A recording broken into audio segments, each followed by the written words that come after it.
साथियों, स्वागत है आपका अपने जनमानस क्लासेज में। आपकी एक समस्या का और समाधान में सुपर फास्ट स्पीड में लेकर आ रहा हूं।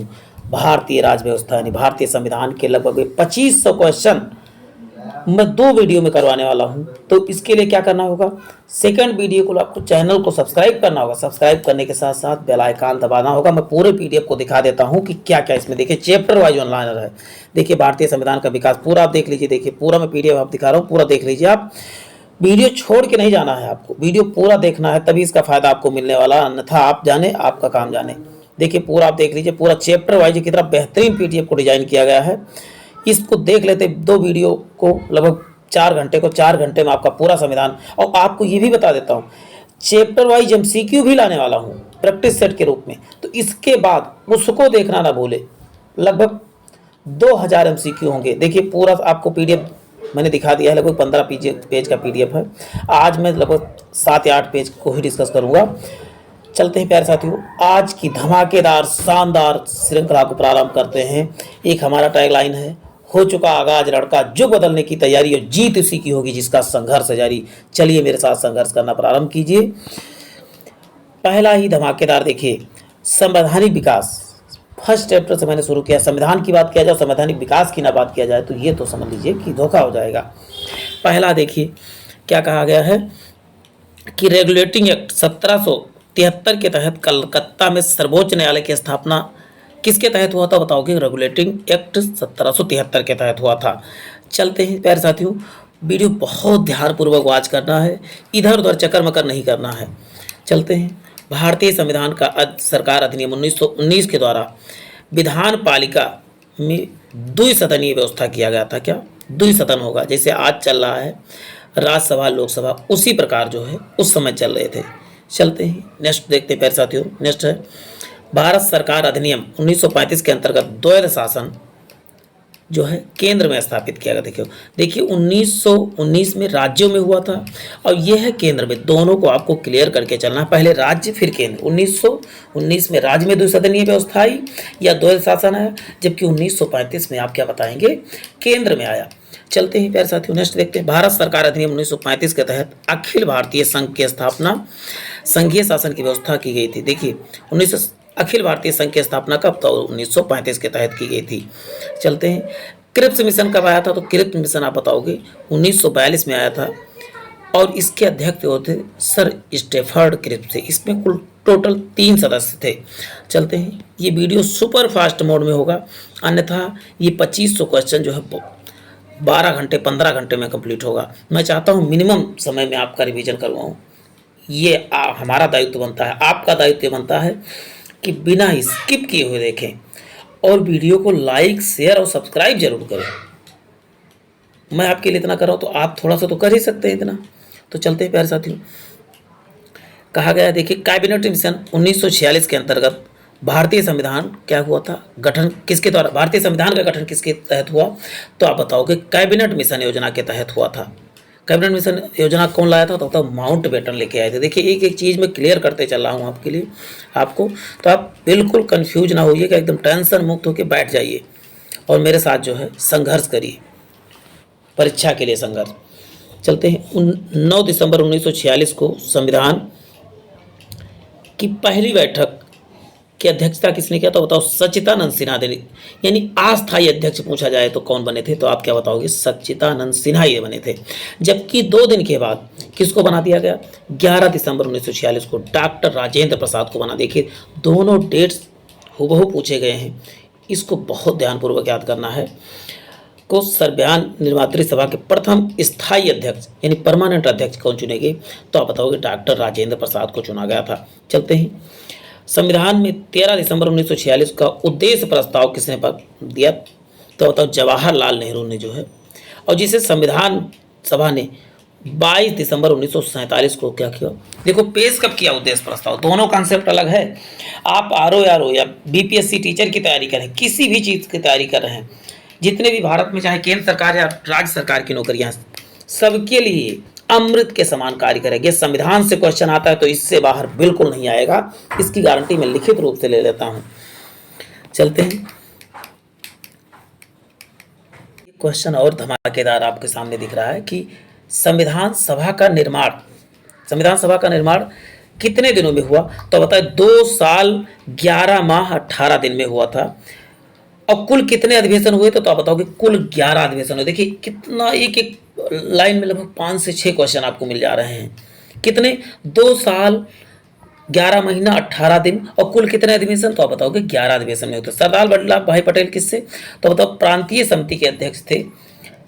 29 अगस्त 1947 को संविधान सभा ने क्या प्रारूप समिति की स्थापना कब की? तो आप बताओगे 29 अगस्त 1947 को। एक एक चीज आपके लिए इंपॉर्टेंट है प्यारे साथियों, तो इसके लिए बहुत दिल थाम के बैठना है और दिल के साथ, शरीर के साथ दिल और दिमाग को भी लेकर बैठना है, तभी आप इसको रिटेन कर पाएंगे, अन्यथा वही हो जाएगा।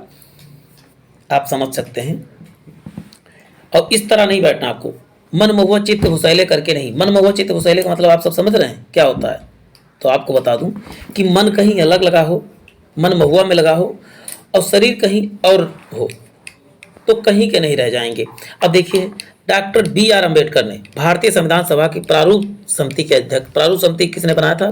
तो आप बताओगे डॉक्टर B.R. अम्बेडकर यानी भीमराव अम्बेडकर ने बनाया था। भीमराव रामजी अम्बेडकर का पूरा नाम था। देखिए निर्माण के समय बेनेगल नरसिंह राव को संवैधानिक सलाहकार किसने? तो आप बताओगे B.N. राय को संवैधानिक सलाहकार नियुक्त किया गया था। चलते हैं प्यारे साथियों। 22 जुलाई 1947 को संविधान सभा ने अपने चौथे अधिवेशन में सर्वप्रथम राष्ट्रीय ध्वज को क्या किया था? स्वीकार किया था। 22 जुलाई राष्ट्रीय ध्वज कब स्वीकार किया गया था? तो आप बताओगे 19 जुलाई 1947 को। इसका मैं MCQ फॉर्म लेके आना हूँ, प्रत्येक चैप्टर वाइज 2500 MCQ, 2000 से 2500 MCQ होंगे, जो 3 पार्ट में कराए जाएंगे। लगभग 2-2 घंटे की वीडियो होगा। तो इसके लिए क्या करना है आपको? चैनल को सब्सक्राइब जरूर कर लेना है। मैं आपको बता दूं पूरी जीके की तैयारी, पूरे साइंस की तैयारी इतनी आसानी से करवा दूंगा कि आप सोच भी नहीं सकते कितना जल्दी तैयारी कैसे हो सकती है। लेकिन इसके लिए क्या करना होगा? आपको चैनल को सब्सक्राइब करना होगा और वीडियो को लाइक करना होगा। चलते हैं,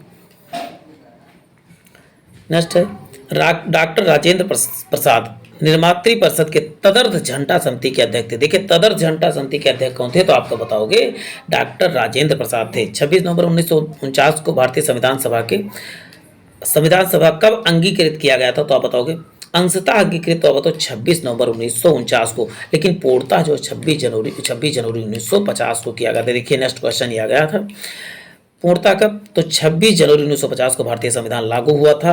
संविधान सभा ने 24 जनवरी 1950 को जनगण मन को राष्ट्रगान कब घोषित किया गया था? देखिए कितना जबरदस्त क्वेश्चन आ गया आपके सामने।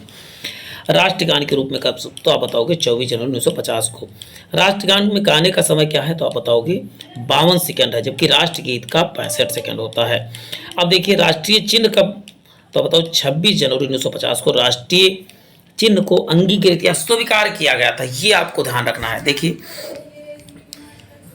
भारत में राजकीय चिन्ह सारनाथ कहाँ? सारनाथ वाराणसी स्थित अशोक स्तंभ से अनुकृत के। अब राजकीय चिन्ह कहाँ से लिया गया? तो आप बताओगे सारनाथ से लिया गया है। सिंह स्तंभ की शीर्ष अनुकृति है। चलते हैं नेक्स्ट क्वेश्चन देखते हैं प्यारे साथियों। भारतीय संविधान सभा से अब क्वेश्चन आ रहे हैं। देखिए चैप्टर वाइज MCQ ये वन लाइनर है, तो बहुत ध्यानपूर्वक देखना है। कैबिनेट मिशन कब आया? तो मार्च 1946 में कैबिनेट मिशन आया था। इस मिशन ने अपनी रिपोर्ट संविधान सभा के गठन के एक सूत्र प्रस्तुत किया था, जिसके आधार पर संविधान सभा को क्या निर्वाचित करना था। चलते हैं, इसमें प्रांतों का प्रतिनिधित्व किस आधार पर था? तो आप बताओगे जनसंख्या के आधार पर किया गया था। इसके तहत मोटे तौर पर प्रति 10 लाख व्यक्तियों पर एक प्रतिनिधि, देखिए उस समय, आज भी यही चल रहा है, 10 लाख व्यक्ति पर एक प्रतिनिधि चुना जाता है। पहले भी यही किया था, मोटे तौर पर था, कोई गिना नहीं गया था, लगभग लगाया गया, क्योंकि उस समय जनगणना डायरेक्ट पहले हुआ था, उस समय तो हुआ नहीं था। चलते हैं, 9 दिसंबर 1946 को संविधान सभा की प्रथम बैठक सच्चिदानंद सिन्हा ने किया था, वो अस्थायी अध्यक्ष थे। अब देखिए वही हुआ, 11 दिसंबर 1946 को डॉक्टर राजेंद्र प्रसाद को संविधान सभा का अस्थायी अध्यक्ष चुना गया था। देखिए B.N. राव संवैधानिक सलाहकार नियुक्त किए हुए थे। प्रारूप समिति, ये सब बात हो चुकी है। डॉक्टर प्रारूप समिति के अध्यक्ष होने, रिवीजन समझ लीजिए, डॉक्टर B.R. अम्बेडकर थे। 13 दिसंबर 1946 को जवाहरलाल नेहरू ने उद्देश्य प्रस्ताव प्रस्तुत किया था। देखिए 26 नवंबर 1949 को संविधान क्या अंगीकृत किया गया था, ये सब आप देख सकते हैं। 26 नवंबर 1949 को नागरिकता निर्वाचन तथा अंतरिम अंतरिम संसद चुनाव उपबंध लागू हुए थे। देखिए ध्यान देना आपको, देखिए क्या क्या लागू हुआ था 26 नवंबर 1949 को, नागरिकता से संबंधित निर्वाचन और अंतरिम संसद से जुड़े उपबंध ही लागू हुए थे। तो चलते हैं प्यारे साथियों, नेक्स्ट देखते हैं। ये सब बात हो चुकी है, 2 साल 11 महीने रिवीजन, उस क्योंकि उससे भी जुड़ा था, यहाँ से भी जुड़ा है। 2 साल 11 महीने 18 दिन में क्या हुआ, बन के तैयार हुआ। कितने दिन में बन के तैयार हुआ, तो 2 साल 11 महीने 18। इनको कॉपी में नोट कर ले, अन्यथा आप क्या करें, स्क्रीनशॉट ले लें, जो भी आप कर सकें, आपकी इच्छा है। चलते हैं फिर, भारतीय संविधान सभा द्वारा 24 नवंबर 1950 को संविधान पर हस्ताक्षर किए गए थे। देखिए 2 दिन पहले जो है संविधान पर हस्ताक्षर किया गया था। चलते हैं, संविधान सभा 26 जनवरी 1950 को पूर्णतः लागू हुआ था। संविधान सभा का प्रांतीय संविधान समिति के अध्यक्ष कौन थे? प्रांतीय, जब भी बात हो जाए प्रांत या स्टेट की बात हो तो सरदार वल्लभ भाई पटेल, आंख बंद करके लगा देना है आपको। और संघ समिति, संघ शब्द लगा हो जिसमें जवाहरलाल नेहरू को लगा देना है, इतना आपको ध्यान रखना है। चलते हैं, देखिए अभी टेबल भी आपको देखेगा पूरा, संविधान के भाग वगैरह वाला टेबल। देखिए नेक्स्ट देखते हैं,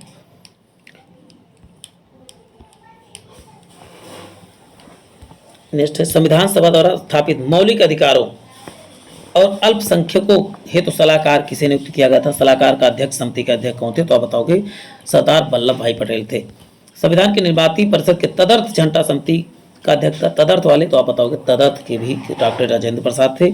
संविधान में कुल कितनी महिलाएं थी? तो बताओगे 15 महिलाएं थी। चलते हैं, अब बात होती है संविधान के विदेशी स्रोत। ये इंपॉर्टेंट फैक्ट बीच बीच में ऐड करता रहूँ। देखिए अभी यहाँ बात होगी, संविधान के भाग की बात होगी। विदेशी स्रोत कौन कहाँ कहाँ से? देखिए संयुक्त राज्य अमेरिका से क्या क्या लिया गया, तो अब तो मौलिक अधिकार लिया गया है, इसको मैं जूम कर लेता हूँ। देखिए क्या है, मौलिक अधिकार, न्यायिक पुनर्लिखन, सब कहाँ से? आप बताओगे अमेरिका से। संविधान की सर्वोच्चता, यानी संविधान ही सर्वोच्च होगा, ये भी अमेरिका से। न्यायपालिका की स्वतंत्रता कहाँ से लिया गया है? तो आप बताओगे संयुक्त राज्य अमेरिका यानी यूएसए से। निर्वाचित राष्ट्रपति कहाँ से लिया गया? तो बताओगे, और उस पर राष्ट्रपति की महाभियोग प्रक्रिया भी कहाँ से लिया गया? तो आप क्या बताओगे? अमेरिका से ही। उपराष्ट्रपति, उच्चतम, देखिए अब क्या, उपराष्ट्रपति, उच्चतम और उच्च न्यायालयों के न्यायाधीशों को हटाने की विधि कहाँ से लिया गया है? तो आप बताओगे संयुक्त राज्य अमेरिका से लिया गया है। चलते हैं, अब ब्रिटेन से क्या किया? ब्रिटेन से संसदात्मक शासन प्रणाली, एकल नागरिकता, विधि निर्माण प्रक्रिया, ये सब कहाँ से? तो आप बताओगे ब्रिटेन से लिया गया है। चलते हैं, आयरलैंड से क्या लिया गया? तो आप बताओगे आयरलैंड से। देखिए ब्रिटेन वाला आपको याद रखना है, संसदीय प्रणाली बहुत बार आया, एकल नागरिकता भी आया, विधि निर्माण प्रक्रिया आया है, ये सब ब्रिटेन वाले बहुत बार पूछे गए, इनको ध्यान देना है। आयरलैंड का ये तो बहुत बार पूछा गया। आयरलैंड से क्या? नीति निर्देशक सिद्धांत, राष्ट्रपति का निर्वाचक मंडल की व्यवस्था, राष्ट्रपति द्वारा राज्यसभा में, साहित्य, कला, विज्ञान और समाज सेवा में इत्यादि क्षेत्र में प्रख्यात व्यक्ति की, जैसे 12 व्यक्तियों को मनोनयन करता है, वो सब कहाँ से लिया गया? तो आयरलैंड से लिया गया है। चलते हैं कैसा, तो ऑस्ट्रेलिया से क्या? तो आप बताओ, प्रस्तावना की जो भाषा आप देख रहे हो ना, ये कहाँ से लिया गया? तो बताओ ऑस्ट्रेलिया से। समवर्ती सूची का प्रावधान कहाँ से? तो बताओगे ऑस्ट्रेलिया से। केंद्र और राज्य के बीच संबंध और शक्ति का विभाजन, यानी शक्ति का डिवाइडेशन कहाँ से? और संसदीय विशेषाधिकार जो है, तो ये भी कहाँ बताओगे? आप बताओगे प्यारे साथियों ऑस्ट्रेलिया से। चलते हैं, नेक्स्ट है जर्मनी से। आपातकालीन प्रवर्तन द्वारा राष्ट्रपति की मौलिक अधिकार संबंधी शक्तियां जम गई मनी, जम गई मनी याद कर लीजिए, जर्मनी, जम गई मनी, जर्मनी। आपात के समय जो है सब लोग बंद थे और पैसा क्या होगा? जम गया, ऐसे याद कर लीजिए। कनाडा से क्या लगेगा? कनाडा से क्या लिया गया? तो संगठनात्मक विशेषताएं। अवशिष्ट शक्तियां किसके पास? केंद्र के पास, तो ये भी आप बताओगे कहाँ से? कनाडा से। राज्यपाल की नियुक्ति विषय प्रक्रिया, ये सब कहाँ से? तो कनाडा से। संघ राज्य क्षेत्र के बीच शक्ति विभाजन, तो आप क्या बताओगे? संघ यानी कि राज्य और यूनियन टेरिटरी के बीच जो है, केंद्र और राज्य के बीच जो है शक्ति का विभाजन कहाँ बताओगे? कनाडा से लिया गया। दक्षिण अफ्रीका से आप क्या बताओगे? संविधान संशोधन, फ्री का संशोधन देता है। फ्री के लोग क्या कहते हैं? फ्री का संशोधन मतलब कि राय देते हैं कि संशोधन कर लो, तो फ्री का राय। तो अफ्रीका से क्या होगा? संशोधन प्रक्रिया। मौलिक कर्तव्यों का प्रावधान कहाँ से? तो बताओ रसिया से, रूस से। विधि द्वारा स्थापित प्रक्रिया आप बताओगे जापान से। अब चलते हैं, कुछ और भी फैक्ट देखते हैं। देखिए वर्तमान में कुल कितने? 22 भाग 395 और 12 अनुसूचियाँ, जबकि पहले कितना थे? तो 22 भाग पहले भी थे, 395 पर, लेकिन 8 अनुसूचियाँ थे। चलते हैं, अभी बात एक एक होगी कि क्या कैसे कौन कौन बढ़े, लेकिन पहले हम कुछ इंपॉर्टेंट फैक्ट देखिए। संविधान के भाग 2200 भाग देखिए कितना चुटकियों में देख लेते हैं। अभी चुटकियों में कह रहा हूँ, चुटकियों में कह नहीं रहा हूँ, आपको दिखेगा ये चीज़ें। देखिए संविधान में संघ और उसके राज्य क्षेत्र की बात किसमें किया गया, तो आप बताओगे फर्स्ट में जो है संविधान के, जबकि सेकंड में किसकी बात की, तो आप बताओ नागरिकता की बात। सेकंड सुपर फास्ट रिवीजन की आपके लिए अमृत सीरीज कह सकता हूं मैं। मूलभूत, थर्ड में क्या है, मूलभूत अधिकार के बारे में बात किया है। फोर्थ में क्या, राज्य के नीति निर्देशक तत्व की बात किसमें किया, तो बताओगे फोर्थ में बात किया गया है। नेक्स्ट है पांचवें में चौथे में किसका, राज्य के नीति निर्देशक तत्व की बात। देखिए मौलिक आप लिखते हैं तो मौलिक में अक्षर कितने, 3 होते हैं, और भाग 3 आप कैसे करके रिलेट कर सकते हैं। चार के काम में मूल कर्तव्य की बात की गई है, यानी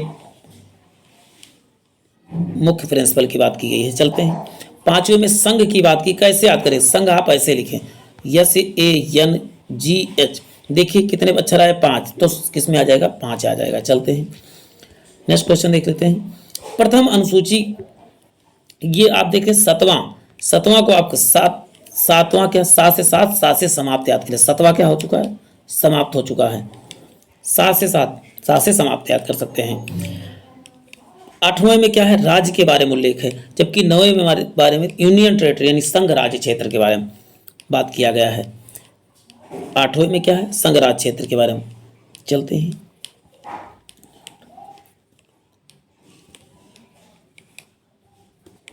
इसका थोड़ा क्रम यहाँ पलट गया था, इस पर समझ लें, ये ऊपर नीचे होगा तो उससे कोई बात नहीं है, आप समझ जाइएगा। इस बार ऊपर 7 आ गया है, ठीक है, तो कोई बात नहीं। चलते हैं, अब देखिए बात होती है संघ राज्य क्षेत्र की हो गई।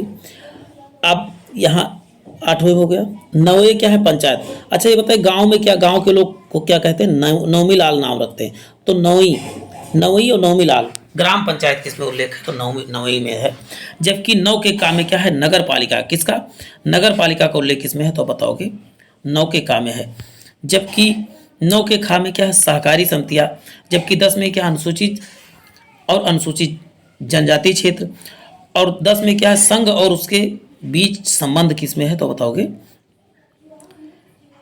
10वें में है, 11वें में है। और 12वें में क्या, वित्त संपत्ति और संविदा से संबंधित किस विवाद की बात की गई है। और देखिए 13वें में किसकी बात की है, तो आप क्या बताओगे, भारत में राज्य क्षेत्र के अंदर व्यापार वाणिज्य और समागम के बारे में बात किया गया है। 14वें में किसका बात किया, संघ और राज्य के अधीन सेवाओं की बात किया गया है। और 14 में अधिकरण की बात, किसी सरकार अधिकार मिलेगी तो किसके तहत लेगी। और 15वें में क्या है, निर्वाचन की बात। देखिए इसमें ये इंपॉर्टेंट है, 15वां आप रट लीजिए निर्वाचन। 16वें में कुछ वर्गों के लिए विशेष उपबंध की बात की गई है। और 17वें भाषा, 17 ये इंपॉर्टेंट आप कर लीजिए, भाषा को याद करना है आपको, भाषा 17वें में किया गया है। और 18 में है आपात, ये याद करना है, 18वां आपात उपबंध के बारे में बात किया। 1900 में क्या है, प्रकीर्ण विविध के बारे में जो चीज़ें बची हैं उनको इसमें रखा गया है। और 20 में संविधान संशोधन 368 के तहत किस अनुच्छेद के, किस भाग के तहत, तो बताओ 20 के बाद। 21वें में अस्थायी संक्रमणीय कालीन विशेष उपबंध की बात किया गया है। और भारत का संक्षिप्त नाम हिंदी प्राधिकृत पाठ का निरसन, ये सब जो है 22वें में। तो इसको एक बार मैं फिर से दिखा रहा हूँ, एक बार आप फिर से धीरे धीरे से एक बार रिवाइज कर लीजिए हमारे साथ। देखिए रिवाइज करके फिर मैं आगे बढ़ता हूँ, ठीक है। चलते हैं, नेक्स्ट है संविधान की उद्देशिका के अनुसार भारत राज्य हर एक व्यक्ति के लिए सम्मान रक्षा करेगा और उसके उद्देश्य की पूर्ति के लिए प्रत्येक व्यक्ति के लिए उचित और मानोचित कार्य परिस्थिति उपलब्ध कराकर की जाएगी। ये बात उद्देशिका में कहा गया, प्रस्तावना में कह सकते हैं। चलते हैं, अब तक प्रस्तावना में कितनी बार संशोधन किया जा चुका है, तो आप बताओगे एक बार कब। अब कैसे याद करोगे, देखिए यहाँ पर 4 और 2 जोड़ो कितना, लास्ट में 6, तो 1976, क्योंकि 44वां संविधान संशोधन कब हुआ था, 44वां संविधान संशोधन कब हुआ, तो आप बताओगे 1978 में हुआ, 78 में। अब इसमें 4 जोड़ो तो क्या होता है, 8 होता, तो ये दोनों कन्फ्यूजन, लेकिन आज के बाद कन्फ्यूजन मतलब 0, वर्थ मतलब पक्की, नौकरी मतलब पक्की, मेरे साथ जुड़ोगे तो नौकरी पक्की करोगे। चलते हैं, अब है 42वां संविधान संशोधन के उद्देश्य क्या में समाजवाद। देखिए तीनों शब्द आपको याद करना है, ये कौन कौन शब्द जोड़े गए थे? प्रभुत्व संपन्न, एक मिनट, सही नामावली क्या है? प्रभुत्व संपन्न, समाजवादी, पंथ निरपेक्ष, लोकतंत्रात्मक गणराज्य, ये इनका क्रम है। चलते हैं 42वें संविधान संशोधन में समाजवाद, पंथ निरपेक्ष और अखंडता, देखिए समाजवाद जोड़ा गया, पंथ निरपेक्ष जोड़ा गया और अखंडता शब्द जोड़े गए, 3 शब्द जोड़े गए थे 42वें संविधान। 42वें संविधान संशोधन को मिनी कॉन्स्टिट्यूशन के नाम से जाना जाता है। बाई कैमरल सदन, बाई कैमरल सदन का मतलब होता है 2 सदन, एक निम्न सदन और एक उच्च सदन कहा जाता है। बाई कैमरल तो जहां 2 सदन ही होता है उसे बाई कैमरल कहा जाता है। चलते देखिए नेक्स्ट है, तीसरे पेज पे हम सब पहुंच चुके हैं, बहुत जल्द ही हम 7वें 8वें पहुंच जाएंगे। चलते हैं, देखिए अभी संबंधित विषय के बारे में सब बात करेंगे, अनुच्छेद के बारे में बात करें। देखिए पहले एक एक करके हम बात कर लेते हैं। सरकार के संसदीय रूप की सबसे अनिवार्य विशेषता क्या है? तो संसदीय प्रभुसत्ता जो है यहाँ का अनिवार्य विशेषता है।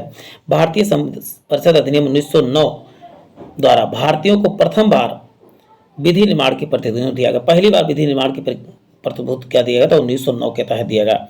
नेक्स्ट, प्रधानमंत्री की अध्यक्षता वाली मंत्रिपरिषद की सन्निहित होती है किसमें? वास्तविक शक्तियां किसमें होती है? तो बताएंगे प्रधानमंत्री की अध्यक्षता वाली मंत्रिपरिषद में ही होती है। राष्ट्रपति तो केवल एक ऊर्ण होता है, कह सकते हैं। संसदीय प्रणाली में संसद और लोकसभा द्वारा पारित अविश्वास प्रस्ताव के माध्यम से सरकार को अपदस्थ किया जा सकता। सरकार कैसे गिराई जाती है? तो बताओगे किसके द्वारा? अविश्वास प्रस्ताव जारी। अविश्वास प्रस्ताव कौन लाता है? तो बताओ कि विपक्ष लाता है। अनुच्छेद 1 में किसके बारे में बात किया गया? तो राज्यों के संघ के बारे में बात हुआ गया, अभी मैंने ऊपर देखा है।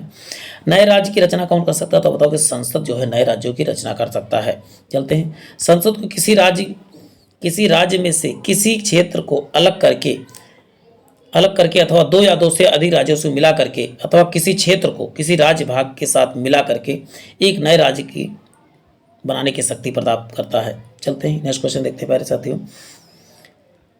वर्ष 1946 में जवाहरलाल नेहरू की अंतरिम सरकार में गृह मंत्री कौन थे? अंतरिम सरकार में गृह मंत्री आप बताओगे सरदार वल्लभ भाई पटेल थे। सर्वोच्च न्यायालय द्वारा संविधान के मूल लक्षणों का सिद्धांत किसने प्रतिपादित किया? तो केशवानंद भारतीवाद में किया गया था। चलते हैं,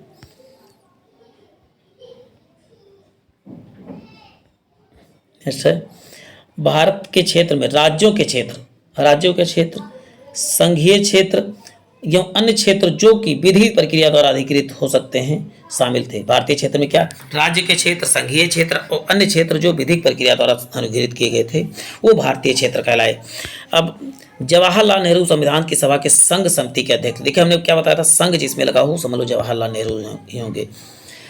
भारतीय संविधान सभा की संचालन समिति का अध्यक्ष कौन थे? तो बताओ डॉक्टर राजेंद्र प्रसाद थे। चलते हैं, संविधान सभा की मौलिक अधिकारों की उप समिति के अध्यक्ष कौन थे? तो आप बताओगे जेबी कृपलानी। क्या? उप समिति के जेबी कृपलानी।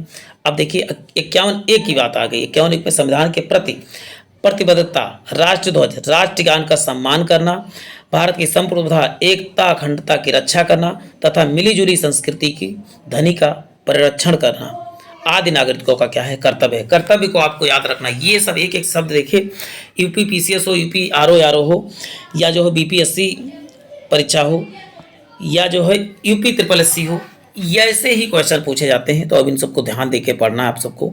चाहे एसएससी तो और भी हद पार कर देता है। जब तक आप पूरा नॉलेज नहीं रखेंगे तो कोई भी परीक्षा आप क्रैक नहीं कर सकते हैं।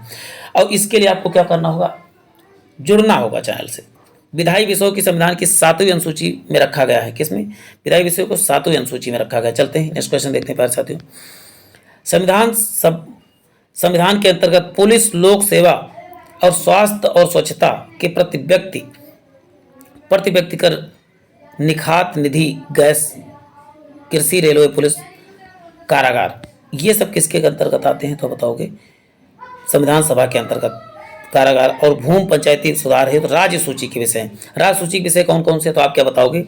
पुलिस है, लोक स्वास्थ्य है, स्वच्छता है, यानी जितने का घरेलू काम है वो सब, निखात निधि है, गैस है, कृषि है, रेलवे पुलिस है, कारागार है।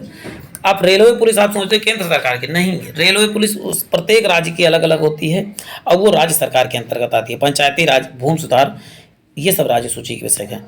अब बात होती केंद्र सूची वाले, तो रेडियो, टेलीविजन, शेयर बाजार, डाकघर, बचत बैंक, जनगणना, बैंकिंग, बीमा, रक्षा, रेलवे निगम, ये सब किसके विषय हैं? आप रेलवे जो, लेकिन रेलवे पुलिस आरपीएफ किसका विषय है? तो आरपीएफ आप बताओगे केंद्र सरकार का, ये चीज आरपीएफ जो है केंद्र का है, ये चीज याद रखना आप। नहीं तो आप सब सोचोगे कि केंद्र नहीं, रेल तो कौन चलाता है? केंद्र चलाते, तो इसका मतलब है केंद्र सरकार का होगा। अब बात आई है, देखिए अनुसूचियाँ कितनी है बच्चों? तो बताओगे 12 अनुसूचियाँ हैं। 12 अनुसूचियों को हम बहुत आसानी तरीके से भी देख लेंगे। पहली अनुसूची में क्या है? संघ और राज्य का क्षेत्र की बात किया है। संघ तथा राज्य क्षेत्र, पहला हो कुछ भी हो तो उसमें क्या, उसके क्षेत्र के बारे में तो बात ही होगी। सेकंड में की बात की है, सेकंड में दूसरे में आप कैसे, वेतन भत्ता को क्या आप बोलते हैं? दूसरा 2 अक्षर ना, तो धन, धन में कितने अक्षर? धन की बात किसमें? दूसरी। वेतन भत्ता में क्या पाओगे? धन पाओगे। तो आप क्या बताओगे? धन की बात की, वेतन भत्ते की बात किया गया है।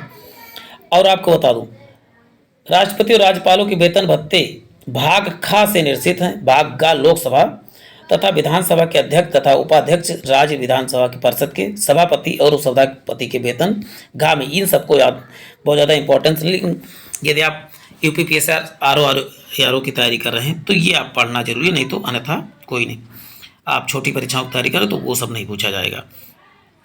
चलते हैं नेक्स्ट है, आप इसको देखिए। तीसरी अनुसूची में आप देखिए 3 अक्षर, 3 और शपथ, जितने भी पदाधिकारी उनके शपथ की बात किया गया। शपथ की बात किसमें? तो आप बताओगे अनुसूची 3 में। शपथ में अक्षर कितने? तो आप बताओगे 3, और तीसरी में 3 होता है। तो शपथ कहाँ पर लिया गया? तो तीसरी अनुसूची। कैसे? आप देखिए, लेकिन इसमें कौन कौन शपथ नहीं लेता इसके तहत?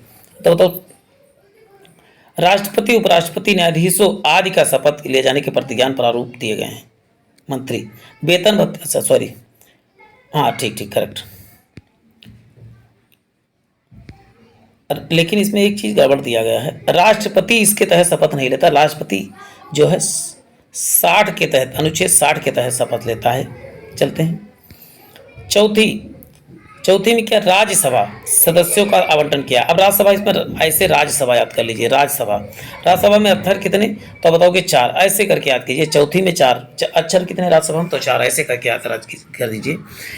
अब बात होती है 5वीं में किसकी बात की? तो अनुसूचित क्षेत्रों और अनुसूचित जनजातियों के बारे में बात की गई है। नियंत्रण संबंधित पद के बारे में बात किया है। 5वीं में किसकी बात हुई? एटीएमएम। अब एटी क्या? असम, त्रिपुरा, मेघालय और मिजोरम के जनजातियों के प्रसारण के बारे में बात। इसको ट्रिक को लिख लीजिए, एटीएमएम। 6वीं अनुसूची में एटीएमएम की बात की गई है। चलते हैं नेक्स्ट है। 7वीं में किसकी बात की है? 7 से 7 और 7 से सूची। 7 से 7, 7 से सूची। सूचियाँ कितनी है? तो आप बताओगे 3 सूचियाँ। संघ सूची, समवर्ती। 7 से 7, 7 से सूची, आप याद कर सकते हैं। संघ सूची, समवर्ती सूची और राज्य सूची, तीनों हो जाएंगे। और जो बचा उसे बोलते हैं अवशिष्ट सूचियाँ की शक्ति किस में? तो आप बताओ केंद्र सरकार के पास होती है। चलते हैं 8वीं अनुसूची में कितनी भाषाएं होती है? तो बताओगे 22 भाषाओं का उल्लेख है। 9वीं में 8वीं, आप देखिए कैसे जानोगे? लैंग्वेज, देखिए अक्षर कितने हैं? गिन लीजिए, 1 2 3 4, 1 2 3 4 5 6 7 8। लैंग्वेज में अक्षर कितने हैं? तो बताओ 8। तो ये किस अनुच्छेद में रखा है? तो 8वीं अनुसूची में। आप इस ऐसे करके याद कर सकते हैं। 9वीं में किससे? कुछ नियमों को, अधिनियमों को विनियमित किया गया। और दा से 10 और दा से दल बदल, देखिए कितना आसान है। दा से 10 दल बदल संबंधी कानून किसमें है? तो बताओगे दा से दल और दा से दल बदल, याद कर सकते हैं। 11वीं में गा से 11वीं, गा से ग्राम पंचायत कर सकते हैं। और 12वीं में से जहाँ 11वीं है उसके बगल में शहर पंचायत भी है। तो चलते हैं नेक्स्ट क्वेश्चन। देखिए 8 तक तो संविधान में ही थे, लेकिन 9वीं बाद में जोड़ा गया। 9वीं, 10वीं, 11वीं, 12वीं। चलते हैं, अब बात होती है आर्थिक योजना, आपराधिक मामले, जनसंख्या नियंत्रण, परिवार नियोजन, शिक्षा, वन, दंड प्रक्रिया, विवाह विच्छेद, गोद लेना, ये सब किसका विषय? तो समवर्ती सूची का विषय। देखिए फिर से देख लिए, आर्थिक योजना, आपराधिक मामले, जनसंख्या नियंत्रण, परिवार नियोजन, शिक्षा, दंड प्रक्रिया, वन, विवाह, ये सब किसके अंतर्गत? बताओ समवर्ती सूची के अंतर्गत आते हैं। चलते हैं, अवशिष्ट शक्तियाँ किसके पास होती है? तो बताओ केंद्र सरकार के पास या संघीय सरकार। 343 में क्या है? तो बताओ कि 300 भाषा को भारतीय राजभाषा घोषित किया गया था 343 के तहत। अब बात होती है ब्रिटिश सरकार द्वारा लॉर्ड विव ने वर्ष 1929 में डोमिनियन स्टेटस की पहली बार भारतीय राजनीतिक विकास के लिए लक्ष्य के रूप में घोषणा की थी। 1929 में डोमिनियन स्टेट का दर्जा 1929 में। कांग्रेस ने सरकार भी बनाया था। चलते हैं नेक्स्ट क्वेश्चन देखते हैं। सितंबर 1946 को अंतरिम मंत्रिमंडल का शपथ लिया था। तो आप ये देख लीजिए, पूरा लिस्ट देख लीजिए। जवाहरलाल नेहरू क्या थे? कार्यकारी परिषद के उपाध्यक्ष थे। और विदेशी मामले और राष्ट्रमंडल और गृह और सूचना प्रसारण को थे, और बताओगे जवाहर वल्लभ भाई पटेल थे। अच्छा, एक चीज बहुत आसान है, जिनके पास बल होगा वही तो रक्षा करेगा। तो बलदेव क्या थे? रक्षा मंत्री थे। और जान मथाई क्या थे? तो आप बताओगे उद्योग और आपूर्ति मंत्री थे। आसफ अली क्या थे? तो आप बताओगे रेलवे। आसफ अली बाद में जो है प्रधान, वहां पर पाकिस्तान के प्रधानमंत्री बने। जगजीवन राम क्या थे? तो बताओ श्रम मंत्री थे। जगजीवन राम, श्रम करोगे तभी जीवन आपका राम की तरह होगा, ऐसे याद करना। देखिए कितना संघर्ष या श्रम किया था राम जी ने। श्रम करोगे तभी जीवन राम की तरह होगा। लियाकत अली क्या थे? तो वित्त मंत्रा थी। पैसा लाओ तभी काम होगी, अली खां। लियाकत अली वित्त मंत्री, वित्त विभाग देखते थे। जागेंद्र नाथ मंडल के थे, विधि देखते थे। सी राजगोपाला क्या थे? राजगोपालाचारी। तभी आप मंत्र का उच्चारण कर सकते हो तब जब आपके पास शिक्षा होगा। राजेंद्र प्रसाद थे, कृषि और खाद्य। देखिए राजेंद्र प्रसाद वाला बहुत बार कुछ पूछा गया है। चलते हैं नेक्स्ट है अबुल कलाम आज़ाद। प्रथम शिक्षा मंत्री कौन थे? तो बताओ अबुल कलाम आज़ाद। इनका तो बहुत बार पूछा गया है। अब ये बात होती है प्रभुत्व संपन्न लोकतांत्रिक पंथ निरपेक्ष गणराज्य संसदीय, ये रिवीजन चला है। प्रकृति एकात्मक आदि भारतीय संविधान की विशेषताएं हैं। इसको आप देख लीजिए, ये सब भारतीय संविधान की क्या है, विशेषताएं हैं। अलिखित संविधान कहाँ का है दुनिया में? तो बताओ कि इंग्लैंड का संविधान जो है अलिखित संविधान है। 1956 में पुनर्गठन जो हुआ था, क्षेत्र की अधिकांश जनसंख्या बोली जाने वाली यानी भाषा के आधार पर हुआ था। भाषाई आधार पर पहला राज्य कौन बना? तो आंध्र प्रदेश बना था। जम्मू कश्मीर ने अपना अलग संविधान बनाया था उस समय, लेकिन आप तो देख ही रहे हो क्या हुआ। चलते हैं नेक्स्ट देखते हैं। सरकार का गणतंत्रीय तथा लोकतंत्रीय स्वरूप, मौलिक अधिकारों, राजनीतिक सिद्धांतों के मध्य विभाजन तथा संविधान का संघीय चरित्र भारतीय संविधान की बुनियादी ढांचा माना जाता है। क्या? देखिए भारत का गणतंत्रीय, लोकतंत्रीय और मौलिक अधिकार और राजनीतिक सिद्धांत ही के मध्य विभाजन ही जो है भारतीय का क्या माना जाता है, संविधान का बुनियादी ढांचा किसे माना था? तो इनको याद रखना।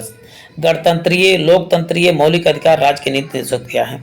तो बुनियादी ढांचा माने जाते हैं संविधान के। चलते हैं राज्य सरकार और केंद्र सरकार का एजेंट है। राज्य सरकार केंद्र सरकार का एजेंट है। ये संघीय सरकार के अनुरूप नहीं है। ये ऐसा अपने यहाँ बिल्कुल नहीं, अमेरिका में है। चलते हैं नेक्स्ट क्वेश्चन देखते हैं। संघीय सरकार संसदीय शासन, संसदीय सरकार और न्यायपालिका की स्वतंत्रता और भारतीय संविधान की विशेषताएं हैं। जबकि भारतीय संविधान में क्या है? आध्यात्मिक सरकार की प्रणाली नहीं अपनाई गई है। चलते हैं नेक्स्ट क्वेश्चन देखते हैं प्यारे साथियों। भारत एक संघ राज्य है क्योंकि उसका संविधान राज्य और केंद्र के मध्य सत्ता का साझेदारी करता है। देखिए संघ कैसे है? क्योंकि यहाँ पर क्या है? सत्ता का साझेदारी करता है। न्यायिक पुनर्विवेचना, मूलभूत अधिकार तथा सर्वोच्च न्यायालय न्यायाधीशों को बर्खास्तगी आदि विशेषता जो है संविधान के निर्माताओं के द्वारा संयुक्त राज्य अमेरिका से संविधान से लिया गया। देखिए कहाँ क्या क्या आप ध्यान दीजिए, न्यायिक पुनर्विवेचना, मूल अधिकार, सर्वोच्च न्यायालय के न्यायाधीशों की बर्खास्तगी, ये सब संयुक्त राज्य अमेरिका से लिया गया है। ये ध्यान रखना है आपको। सार्वजनिक याचिका संकल्पना की शुरुआत यूएसए से हुई थी। जो आप पीआईएल देखते हैं ना, पीआईएल की शुरुआत जो होती है पब्लिक इंटरेस्ट लेजिस्लेटर होता है। चलते हैं पीएन भगवती ने पहली बार इसको शुरू किया था। चलते हैं कि क्या होता है? कोर्ट स्वतः संज्ञान लेके जो है किसी सार्वजनिक मुद्दे पे जो है अपनी बात उठा सकता है। चलते हैं कोई भी व्यक्ति किसी कम्युनिटी का, किसी बड़े कम्युनिटी में कोई समस्या पैदा हुई है, कोई वहाँ पर वो नहीं जा रहे हैं, तो कोई एक व्यक्ति पूरे समस्या को लेके जा सकता है। चलते हैं भारतीय संविधान में विकल्प, संविधान एवं जनता दोनों की मौजूदगी में उचित विकल्प क्या होगा? तो बताओगे जनता होगा। आपको ध्यान रखना है। ये कहा जाए कि भारतीय राज्य में संविधान विकल्प में संविधान और जनता दोनों की मौजूदगी पर उचित विकल्प क्या हो? तो अब तो जनता ही सर्वोच्च मानी जाती है। क्या भारत में क्या संभव है? तो आप बताओ दोनों हो तो आपको जनता ही सर्वोच्च मानना है। भारत में बेहतर ढंग से संघीय राज्य यूनियन स्टेट को वर्णित किया गया है। चलते हैं नेक्स्ट क्वेश्चन देखते हैं प्यारे साथियों। अब देखिए ये पूरा लिस्ट आपको दिखा दे रहा हूँ कब कब क्या बना। देखिए छत्तीसगढ़ का क्या हुआ था 1 नवंबर 2000 को, जबकि उत्तराखंड क्या हुआ था 9 नवंबर को 2000 को, और 15 नवंबर 2000 को आप बताओगे झारखंड में आया। तो छऊज याद करना, छऊज, छऊज मैं लिख दे रहा हूँ, छऊज, गलत हो गया, छऊज, छऊ देखो, छऊ छा से छत्तीसगढ़ 1 तारीख को, फिर आता है 9 को, फिर आता है कितना 15 को। कितना इसमें जुड़ा है तो बताओ, इसमें 8 और इसमें फिर कितना 6 जोड़ा है, 8। देखो दो दो का कौन सा, एक रीजनिंग का सीरीज आप लगा सकते हैं। छऊ छा से छत्तीसगढ़, ऊ से उत्तराखंड और झा से झारखंड। चलते हैं नेक्स्ट। नवगठित तेलंगाना का अस्तित्व कब आंध्र प्रदेश से अलग हुआ था। और आपको बता दो भारत का 29वां राज्य कौन बना, तेलंगाना बना था। लेकिन अब टोटल 28 राज्य ही हो गए, क्योंकि केंद्र शासित आपको केंद्र शासित प्रदेश बन गया जम्मू कश्मीर। तेलंगाना भारत का 29वां, लेकिन ये वाला पुराना इसमें आ गया है। अब कितने हैं तो तेलंगाना के बाद, सॉरी हाँ, तेलंगाना के बाद जो है कितने 29 राज्य, 7 संघ क्षेत्र हो गए थे। लेकिन अब जो है जम्मू कश्मीर के टूटने के बाद 28 राज्य तथा 8 केंद्र शासित। अब नए राज्यों का गठन, उत्तर प्रदेश 1953 में, महाराष्ट्र 1960 में। पूरा लिस्ट मैं आपको दिखा दे रहा हूँ, देखिए पूरा लिस्ट आप इसको पढ़ लीजिए। मैं लास्ट वाला आपको दिखा दे रहा हूँ। छत्तीसगढ़, उत्तराखंड और झारखंड 2014 में बना था। चलते हैं। और तेलंगाना को तो आप देख 2 जून इसका डायरेक्ट डेट पूछा गया है, 2 जून को बना था, 2 जून 2014 को बना था। चलते हैं। भारतीय संघ में राज्यों को संसद के दोनों सदनों के साधारण बहुमत संबंधित राज्यों की विधायिका की सहमति द्वारा पुनः व्यवस्थित किया जा सकता है या उनकी सीमाओं को बदला जा सकता है। किसकी सहमति द्वारा तो आप बताओगे साधारण बहुमत से, संसद के सभी सदस्यों के बहुमत द्वारा। चलते हैं। कैबिनेट मिशन योजना के तहत स्थापित संविधान की सभा द्वारा भारत और संविधान की अधिनियमित किया हुआ था। चलते हैं। अमेरिकी संविधान संघीय संविधान का एक उदाहरण है। अमेरिकी संविधान कैसा है तो बताओ, संघीय यानी फेडरल है, जबकि भारत क्या है, राज्यों का संघ है जो अलग नहीं हो सकता है कभी। धर्मनिरपेक्ष के धर्म, राज्य का कोई धर्म नहीं है, धर्म से राज्य का पृथककरण है, धर्म से कोई लेना देना राज्य का नहीं है। केंद्र शासित दादर नगर हवेली की राजधानी क्या है बताओ, सिलवासा हो गई, दोनों मिल गए दादर नगर हवेली। चलते हैं नेक्स्ट क्वेश्चन देखते हैं। अब बात होती गुजरात की। गुजरात का गठन कब हुआ, 1 मई 1960 में गुजरात का गठन हुआ। हिमाचल प्रदेश की राजधानी का बताओ, शिमला है। चंडीगढ़ शहर क्या है, केंद्र शासित प्रदेश है। चंडीगढ़ आप बताओ 3 राज्यों का जो है राजधानी। लोकतंत्र में सत्ता को संचालन जो है जनता के प्रतिनिधियों द्वारा होता है। मैसूर प्रांत 15 अगस्त 1947 को भारत के संघ में शामिल हुआ। अब बात होती, देखिए अब बात होने जा रही किसकी, मौलिक कर्तव्य, मौलिक अधिकार और नीति निर्देशक तो पंचायती राज के बारे में अब बात होगी।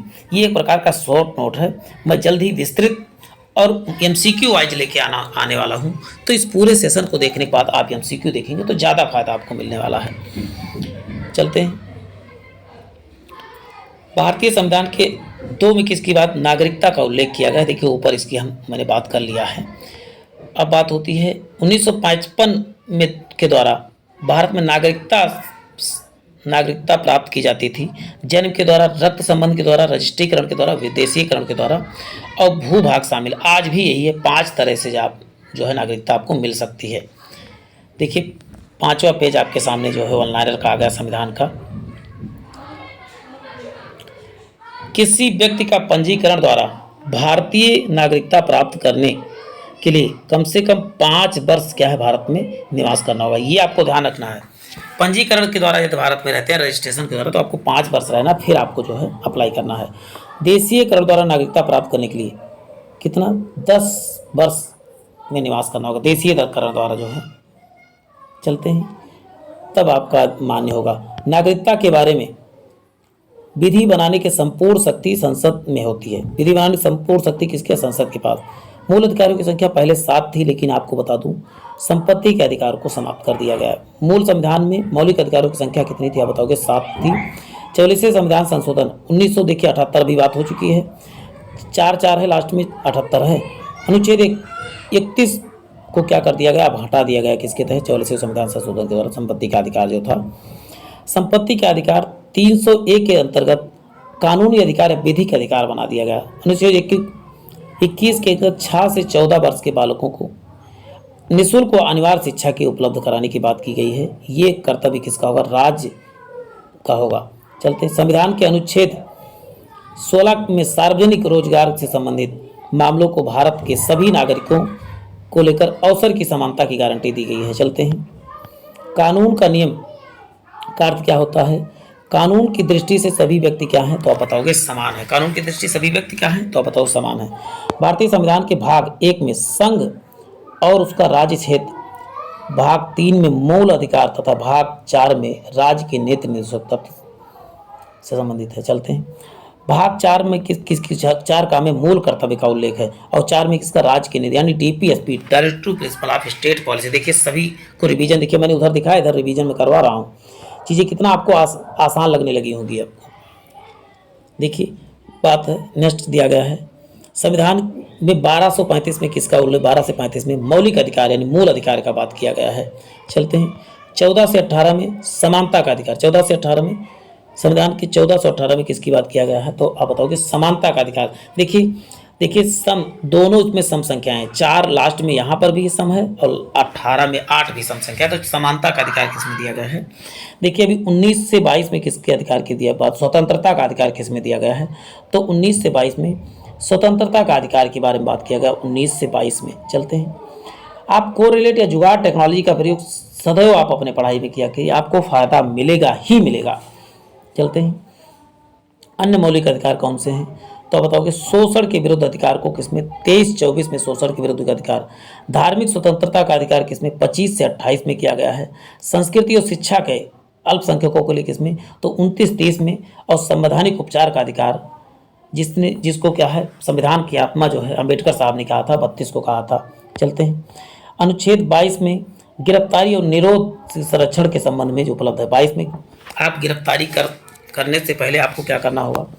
बताना होगा रीजन, क्यों गिरफ्तार किया जा रहा है। प्रत्यक्ष और बंदी प्रत्यक्षीकरण के अंतर्गत व्यक्ति को बिना मुकदमा चलाए 3 महीने तक जो है बंदी बनाया जा सकता है। ये प्रत्यक्षीकरण के तहत है, बंदी प्रत्यक्षीकरण के तहत। हमारे संविधान में 19A में जो है प्रेस की स्वतंत्रता की बात की गई। 19A में वैज्ञानिकों की सोच और सुधार की भावना का विकास करना भारतीय संविधान में किसमें? मौलिक कर्तव्य का भाग है। देखिए वैज्ञानिक सोच तो भावना का विकास करना और मौलिक कर्तव्य का भाग है 4A में। अब बात हुई 25 से 28 में। देखिए 25 से 28 में धर्म की स्वतंत्रता की बात हुई, अभी बात हो ही चुकी है। संविधान में 36 से 51 तक की किसकी? राज्य के नीति निर्देशक तत्व की बात की गई है। देखिए 21A के तहत कहा गया, 21A तक क्या कहा? 6 से 14 वर्ष के बच्चों को अनिवार्य शिक्षा का उपलब्ध कराने की बात नीति निर्देशक तत्व में कहा गया है। 16 में क्या है? सार्वजनिक रोजगार के क्षेत्र में सभी नागरिकों को समान अवसर की बात किसमें की गई? अवसर की गारंटी किसमें? तो 16 में जो है किया गया है। कानून का नियम या विधि का नियम जो है, कानून की दृष्टि सभी व्यक्ति समान है, इसका मतलब होता है। भाग 1 में संघ तथा उसके राज्य क्षेत्र के बारे में बात किया गया है। भाग 3 में मूल अधिकार, जबकि भाग 4 में जो राज्य निर्देशक। तो देखिए सब ऊपर बता चुका हूँ, वही रिवीजन चला है। कितना जबरदस्त, 2 से 3 बार आपके सामने माइंड से गुजरेगा, आपको पक्का। यदि इस वीडियो को 2-3 बार देख ले तो पक्का परमानेंट हो जाएगा आप चीज़ें। चलते हैं, नेक्स्ट क्वेश्चन देखते हैं। भारतीय संविधान के अनुच्छेद 12 से 35 तक की मौलिक अधिकारों का वर्णन किया गया है। चलते हैं, 14 अनुच्छेद 14 में अनुच्छेद 18 तक अधिकार की समानता की बात की। समानता का अधिकार देखिए 4 यहाँ पर समान, यहाँ पर भी समान, अभी बात हो चुकी थी ना। 19 से 22 तक की स्वतंत्रता के अधिकार के बारे में बात किया गया है। देखिए अच्छा ये तो हो चुका मुझे लग रहा है, फिर से रिपीट हो गया। अब है बात यहाँ से कर लेते हैं। बात है भारतीय संविधान में मौलिक दायित्व किसमें? आप बताओ मौलिक कर्तव्यों की संख्या कितनी है? तो बताओगे 11 है मौलिक कर्तव्यों की संख्या। चलते हैं, बात आगे करते हैं। मंत्रिमंडल की सलाह पर राष्ट्रपति क्या करता है? आपातकाल के दौरान नागरिकों के मौलिक अधिकार को प्रतिबंध लगा सकता है। देखिए मौलिक अधिकार जो है प्रबंधनीय है। चलते हैं, यदि किसी भारतीय नागरिक को धर्म के आधार पर शासकीय वंचित किया जाता है तो ये समानता का अधिकार का क्या होगा? उल्लंघन, मौलिक समानता के अधिकार के अंतर्गत आएगा, उल्लंघन के अधिकार। भारत मौलिक अधिकार न्यायालय द्वारा परिवर्तनीय है, न्यायालय द्वारा लागू कराया जा सकता है, लेकिन नीति निर्देशक न्यायालय द्वारा लागू नहीं कराया जा सकता है। ये कह सकते हैं कि जब राज्य के पास संसाधन और पैसे होंगे तभी लागू कर पाएगा। अब बात होती है भारतीय भूमि के धर्म, वर्ण और जाति अथवा लिंग के आधार पर भेदभाव नहीं किया जाएगा। मौलिक अधिकार एक विदेशी और नागरिक को भी प्राप्त है। मौलिक अधिकार विदेशी नागरिकों को भी प्राप्त है, ये ध्यान रखना है आपको।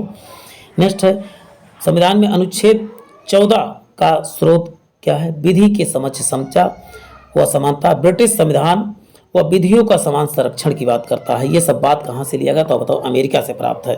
चलते हैं, विधि के समान संरक्षण। देखिए, विधि के संरक्षण की बात करोगे तो अमेरिका से, और विधि के समक्ष समता की बात करोगे तो ब्रिटेन, समता की बात ब्रिटेन और संरक्षण की बात आप बताओगे तो अमेरिका। दोनों में अंतर है, इसको नोट कर लेना साथ साथ आपको इंपॉर्टेंट पॉइंट में। अनुच्छेद 23 के तहत मनुष्यों के अवैध व्यापार और बलात्सरम यानी ह्यूमन ट्रैफिकिंग की बात किसमें की गई? 23 में। और 24 में क्या गया है? बच्चों को किसी भी फैक्ट्री में जो है 14 वर्ष की यदि कम है तो उनको किसी जोखिम वाले फैक्ट्री में काम नहीं करा सकते हैं। बात होती है 1955 की बात हो रही है। प्रदत्त शक्ति के अधीन केंद्रीय सरकार को इस प्रश्न का निर्धारण करने के लिए एकमात्र निर्णय अधिकार है कि एक व्यक्ति जो भारत का नागरिक था, विदेशी राज्य की नागरिकता अर्जित करने के बाद भारतीय नागरिकता क्या है? खो देता है।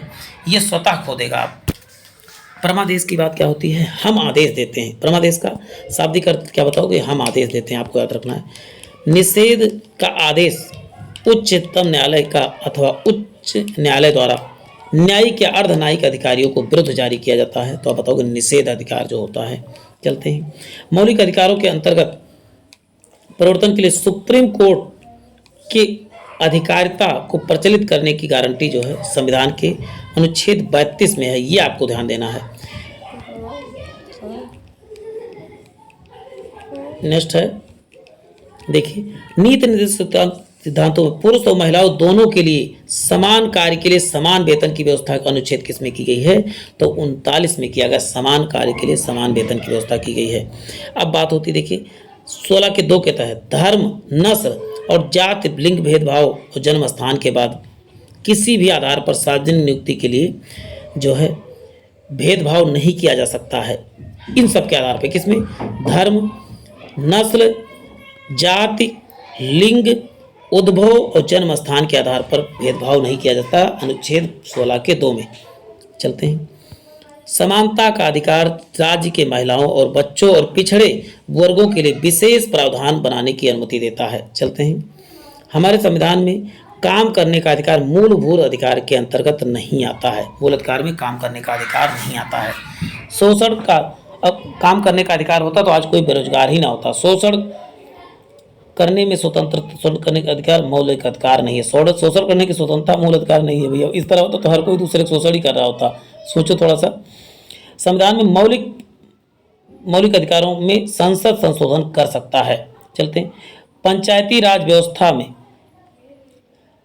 ग्राम पंचायत ग्राम सभा की जनता द्वारा नियुक्त की जाती है। ग्राम पंचायत के सदस्य की नियुक्ति, ग्राम पंचायत यानी ग्राम प्रधान का उम्र कितना होना चाहिए? मिनिमम तो 21 वर्ष होना चाहिए। किसी गिरफ्तार व्यक्ति को स्वतंत्रता या नीचे के अधिकार का उल्लंघन माना जाएगा यदि उसे अपने एक वकील या विचार विमर्श के लिए मौका नहीं दिया जाता। ये आपको देखिए कितना जबरदस्त था। नेक्स्ट है, कुछ लोगों के पास मत देने का अधिकार होना चुनाव को प्रजातांत्रिक प्रक्रिया का समर्थन नहीं करता है। यानी कुछ ही लोग जब नहीं थे तो लोकतंत्र कहाँ रह गया है। भारत में राज्य नेतृत्व सड़क और रेलवे का निर्माण निर्देशात्मक सिद्धांत नहीं है, नीति निर्देशात्मक सिद्धांत में नहीं आता है। 86वें संविधान संशोधन के माध्यम से क्या किया गया था? शिक्षा को जो है मौलिक अधिकार बनाया गया था। 86वें संविधान संशोधन सन 2002 में। ये तो रिपीटेड क्वेश्चन है, इसको आप ना नोट कर लें, ना नोट कर पाए तो स्क्रीनशॉट जरूर लिया करें। चलते हैं, भारतीय संविधान के अनुच्छेद 14 के अनुसार भारतीय भूभाग में किसी भी व्यक्ति को कानून के नज़र में समान होने या कानून द्वारा समान सुरक्षा पाने का अधिकार अनदेखा सरकार द्वारा नहीं किया जा सकता है। 14 में क्या है? कानून के समक्ष समता की संबंधित बात की गई है। 15 में क्या किया गया है? नस्ल इतने चीज़ों पे भेदभाव नहीं किया जा सकता। 16 में क्या है? अवसर की समानता की बात की गई है। चलते हैं, हमारे संविधान में सामाजिक समानता की स्वीकृति, सामाजिक समानता किसमें की गई? तो हमारे संविधान में। भारत में पंचायती राज प्रणाली राज्य के नीति निर्देशों सिद्धांतों पर आधारित है। चलते हैं। फटकार या रेप्रीमांड जिसे कहा जाता है, यह कोई भी रिट नहीं है। रेप्रीमांड कोई भी रिट नहीं है, ये याद रखना है। 5 रिट हैं, पांचों रिट को आपको जो संविधान में है उनको आपको कमेंट बॉक्स में आंसर देना, नहीं तो आगे मिलेंगे भी। चलते, किसी व्यक्ति को मौलिक अधिकारों का जब उल्लंघन होता है तो वह सर्वोच्च न्यायालय और उच्च न्यायालय में जा सकता है। चलते हैं, नेक्स्ट क्वेश्चन देखते हैं।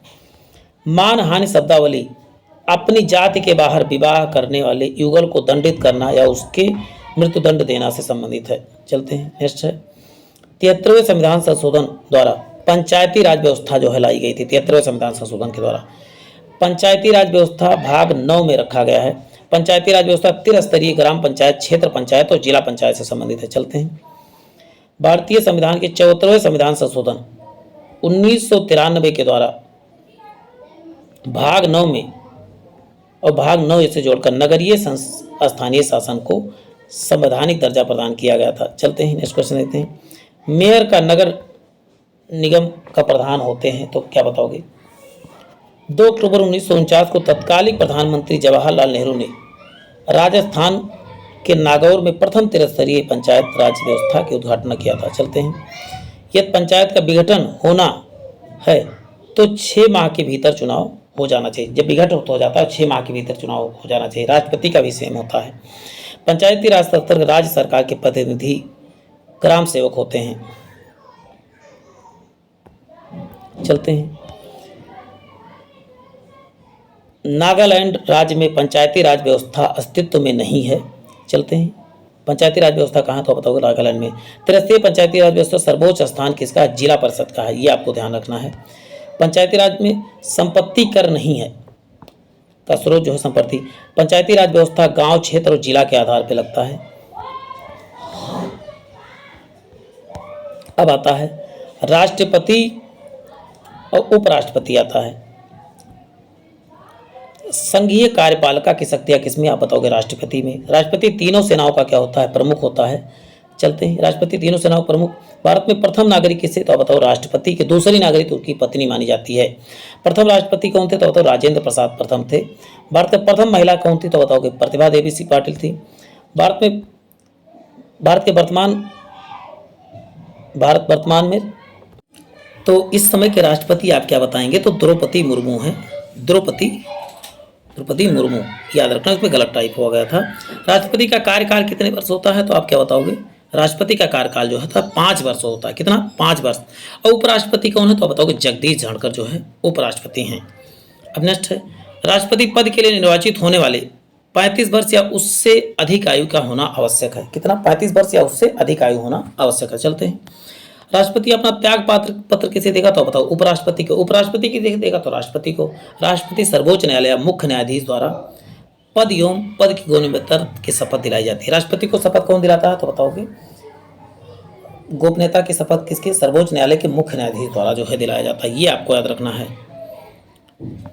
संविधान के अतिक्रमण के आधार पर ही राष्ट्रपति पर क्या होता है? महाभियोग चलाई जा सकती है। राष्ट्रपति द्वारा अनुपातिक प्रतिनिधित्व प्रणाली का के एकल संसदीय मत द्वारा जो है इसका चुनाव होता है। एकल संसदीय, इसको याद रखना है। राष्ट्रपति का चुनाव संसद के दोनों सदनों, राज्यसभा और लोकसभा के निर्वाचित सदस्यों। क्यों निर्वाचित? क्योंकि 12 लोग तो खुद ही चुना जाते हैं, इसको तो वोट देंगे ही देंगे, इसका पक्का है। तो 12 वोट तो पहले से पक्का हो गया ना। अब तो सर्वाधिक राष्ट्रपति के निर्वाचन में विवाद कहाँ पर सुलझाया जाएगा, तो आपका बताओ? उच्च न्यायालय में। भारत में 1962 में पहली बार राष्ट्रीय आपातकाल घोषित किया गया था, जब भारत और चीन युद्ध हुआ था। चलते हैं। आपातकाल संसद की स्वीकृति के मिलने के बाद कितने? 6 माह के प्रवर्तन रहेगा। उसके बाद जो है पुनः बढ़ाया जा सकता है। किसके द्वारा, तो आप बताओगे? संसद के द्वारा। भारत के राष्ट्रपति राष्ट्रीय विकास परिषद का सदस्य नहीं होता, इसको ध्यान रखना। सेनाओं का सर्वोच्च कमांडर कौन होता है, बताओ? राष्ट्रपति होता है। 1976 में आपातकाल की घोषणा किया था, उस समय राष्ट्रपति अब फखरुद्दीन अली अहमद थे, ये याद करना है। चलते हैं। जो दूसरा 1969 में कुछ सप्ताह 20 जुलाई और से 24 अगस्त 1969 तक भारत के राष्ट्रपति के रूप में पूर्व मुख्य न्यायाधीश मोहम्मद हिदायतुल्लाह पद ग्रहण किए थे। चलते हैं, ये याद रखना है आपको। अब देखिए फिर आगे बढ़ गए हम 7वें नंबर पेज पे। 50% होने वाला है, 15 पेज है टोटल, आपको स्क्रीन पे दिख रहा होगा। दिल थाम के बैठिए, लास्ट पेज चल रहा है क्योंकि अगला जो है मैं नेक्स्ट वीडियो में कराने वाला हूँ। चलते हैं। राष्ट्रपति निलय यानी राष्ट्रपति स्थल या राष्ट्रपति भवन हैदराबाद तेलंगाना में स्थित। राष्ट्रपति निलय, राष्ट्रपति स्थल कहाँ पर, भवन नहीं बात, राष्ट्रपति स्थल कहेगा तो हैदराबाद के तेलंगाना में, राष्ट्रपति भवन कहेगा तो दिल्ली में है, ये याद रखना है आपको, निलयम। चलते हैं। राष्ट्रपति मंत्रिपरिषद को पुनर्विचार हेतु किसी प्रस्ताव को वापस करने में अपने विवेकाधिकार से आचरण करते हैं। चलते हैं। नेक्स्ट, संविधान के अनुच्छेद 352 के अधीन आपातकाल की घोषणा किसके तहत होता है, तो बताओगे। आपातकाल कितने, 3 परत है। वित्तीय आपातकाल होता है 360 के तहत, और 256 के तहत जो होता है राज्य में जो आपात लगता है, जिसे राष्ट्रपति शासन कहा जाता है। क्या कहते हैं, अवसर पे भारतीय राष्ट्रपति राज्यसभा और लोकसभा के के भंग करने का सक्षम नहीं होगा उस आपातकाल के समय। चलते हैं, नेक्स्ट क्वेश्चन देखते हैं। राष्ट्रपति द्वारा आपातकाल की घोषणा संघीय मंत्रिमंडल के लिखित परामर्श की आवश्यकता होती है। भारत में राष्ट्रपति का चुनाव विधान परिषद भाग नहीं लेता है, विधान परिषद नहीं, जो राज्यों का विधान परिषद भाग नहीं लेता है। चलते हैं। राज्यसभा में सभापति उस सदन का सदस्य नहीं होता, ये बताइए। राज्यसभा का सभापति आप जानते हैं, सभापति कौन होता है, तो बताओ उपराष्ट्रपति होता है, जो सदन का सदस्य नहीं होता है। आप बताओ उसका उपराष्ट्रपति का वेतन जो होता है राज्यसभा के सभापति के रूप में होता है, ना कि राष्ट्रपति का शपथ सैलरी पाता है। भारत के प्रथम राष्ट्रपति डॉक्टर एम राधाकृष्णन थे। राष्ट्रपति कानून से जुड़े किसी भी मामले को सर्वोच्च न्यायालय से सलाह मांग सकता है, किसके तहत मांगेगा, तो आप बताओगे 108 के तहत मांग सकता है। चलते हैं, नेक्स्ट क्वेश्चन देखते हैं। अनुच्छेद 143 के तहत, अच्छा एक चीज़ हमने 108 बता दिया है। 108 क्या होता है, तो संयुक्त बैठक बुलाई जाती है, जबकि सलाह किससे मांगा जाएगा, तो 143 के तहत, ये करेक्ट है इसमें। सलाह किस अनुच्छेद के तहत, 143 के तहत, आप देख लीजिए। लेकिन मानने के लिए बाध्य नहीं होगा, ये आपको याद रखना है।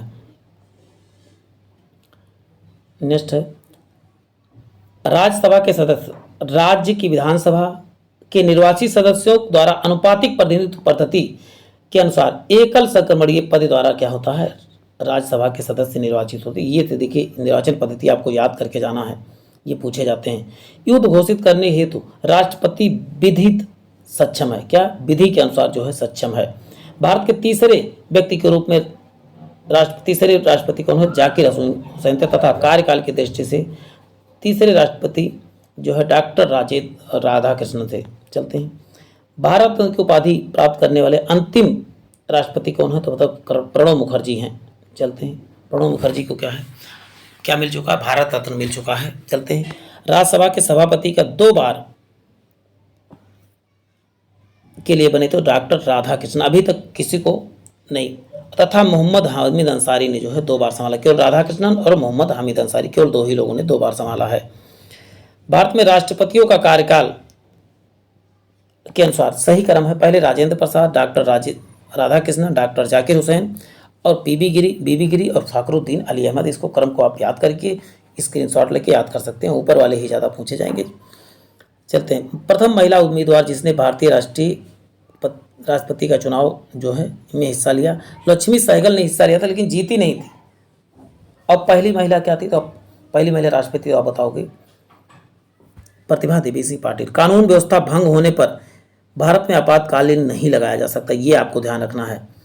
भारत में उपराष्ट्रपति का चुनाव लोकसभा और राज्यसभा के सदस्य द्वारा किया जाता है। संसद के अधिवेशनों के समाप्त करने के संबंधित राष्ट्रपति का अधिकार शस्त्र भंग करने के अधिकार कहलाता है। यह आप बहुत ध्यानपूर्वक ईयरफोन लगा के बैठ जाया कीजिए और दुनिया को भूल जाइए। पढ़ना है आपको, आगे बढ़ना है। जहाँ 6 महीना आपने दुनिया से कट के रह लिया, तो आपको दुनिया के सामने खड़े होने में और बोलने से आपका कोई हंसी नहीं उड़ाएगा, मजाक नहीं उड़ाएगा। अभी आप बेरोजगार हैं, आपका हर व्यक्ति मजाक उड़ाते हैं, घर वाले तो ही मजाक उड़ाते हैं, दूसरे की तो बात ही छोड़ दीजिए आप। आपातकाल की घोषणा के समय भारत के प्रधानमंत्री कौन थी, तो बताओ इंदिरा गांधी थी। भारत में प्रधानमंत्री, अटॉर्नी जनरल और राज्यों के राज्यपाल तथा मुख्यमंत्री में से भारत के राष्ट्रपति द्वारा राज्यों के मुख्यमंत्री की नियुक्ति नहीं की जा सकती। राष्ट्रपति द्वारा राज्यों की नहीं, राज्यपाल द्वारा किया जाता है। चलते हैं। किसी राज्य में आपातकाल की घोषणा करने का कौन कौन करता है तो बताओगे? राष्ट्रपति आपातकाल की घोषणा करता है। भारत में राष्ट्रपति के महाभियोग का प्रस्ताव पर पहल करने का अधिकार संसद के दोनों सदनों को है। चलते हैं। भारत में अटॉर्नी जनरल को संसद के गैर सदस्य के रूप में संबोधन प्राप्त का अधिकार है। चलते हैं। डॉक्टर एस राधाकृष्णन भारत के उपराष्ट्रपति और राष्ट्रपति भी थे। चलते हैं। भारत के राष्ट्रपति जितनी बार चाहे वह पुनः चुनाव लड़ सकता है। डॉक्टर राजेंद्र प्रसाद, डॉक्टर जाकिर हुसैन और डॉक्टर अली अहमद द्वारा मौलाना अबुल कलाम आज़ाद भारत के क्या थे? राष्ट्रपति नहीं थे कभी। नेक्स्ट है, उपराष्ट्रपति के चुनाव से संबंधित विवाद का निर्णय उच्चतम न्यायालय द्वारा जो है किया जाता है। भारत में दार्शनिक राष्ट्रपति किसे माना जाता है तो आप बताओगे? डॉक्टर राजेंद्र राधाकृष्णन को जो है दार्शनिक राष्ट्रपति के रूप में चिन्हित किया गया था। नेक्स्ट है, राष्ट्रपति शपथ किसके तहत लेता है तो बताओ? शपथ सभी लोग तो आप जानते हैं कि किसके तहत, तो भाग नहीं, अनुसूची 3 के तहत, लेकिन राष्ट्रपति 61 के तहत लेता है। ये आपको ध्यान रखना है। राष्ट्रपति का रिक्त स्थान आप बताओगे? भाग 6 में भर लिया जाना, 6 माह के अंदर भर लिया जाना होता है। भारतीय गणतंत्र का प्रमुख भारत का राष्ट्रपति होता है। ये आपको ध्यान रखना है। लोकसभा राज्यसभा की संयुक्त बैठक किसके द्वारा तो बताओगे? राष्ट्रपति बुलाता है, लेकिन अध्यक्षता कौन करता है तो अध्यक्षता लोकसभा का अध्यक्ष करता है। चलते हैं। अनुच्छेद 123 में राष्ट्रपति की अध्यादेश जारी करने की संबंधित शक्तियों का वर्णन किसमें है तो आप बताओगे? नेक्स्ट क्वेश्चन, वेंकैया नायडू भारत की, ये देखिए ये भी पुराना इसमें टाइप है तो इसको ध्यान न दीजिए। इसमें जो है क्या है? जगदीश धड़कन है। क्या आप बताओगे? जगदीश धड़कन। उपराष्ट्रपति अपना त्याग पत्र किसे देता है बताओ? राष्ट्रपति को जो है अपना त्याग पत्र देता है। उपराष्ट्रपति का कार्यकाल कितना आप बताओगे? 5 वर्ष होता है। और उपराष्ट्रपति राज्यसभा का क्या होता है? पदेन सभापति होता है। क्या? पदेन सभापति। और आपको निर्विरोध चुनने जाने वाले राष्ट्रपति कौन थे तो आप बताओगे? नीलम संजीवा रेड्डी थे निर्विरोध चुनने जाने वाले। बीबी गिरी निर्वाचन के समय दोबारा मतगणना हुई थी। बीबी गिरी एकमात्र ऐसे राष्ट्रपति थे जिसके समय जो है दोबारा मतगणना करना पड़ा था। और राधाकृष्णन लगातार 2 बार जो हुए थे, और अंसारी साहब भी 2 बार जो है उपराष्ट्रपति चुने गए थे। एपी अब्दुल कलाम जो है अराजनीतिक राष्ट्रपति, यानी कि राजनीति से उनका कोई लेना देना नहीं था। अब भारतीय संसद की चर्चा जो है हम सब नेक्स्ट सेशन में करेंगे। तो प्यारे साथियों, आज के लिए इतना ही। फिर मिलते हैं एक नए सेशन में। जय हिंद, जय भारत। और लास्ट में एक बात और कह दूं, जिन्होंने चैनल को सब्सक्राइब नहीं किया, चैनल को सब्सक्राइब करने के साथ साथ बेल आइकन जरूर दबाएं। और बता दूं, लाइक जरूर किया करें सेशन को, और शेयर करने में आपको पैसा नहीं लगा। जितने भी आपको हित मित्र हैं या एजुकेशनल चैनल से जितने जुड़े हैं उसमें शेयर जरूर किया करें। यदि आप शेयर करते हैं तो व्यू जाएंगे तो हमारा भी मोटिवेशन बना रहेगा, और मैं आपके लिए ऐसे ही धमाकेदार शानदार वीडियो लाने में सक्षम हो पाऊंगा। जय हिंद, जय भारत।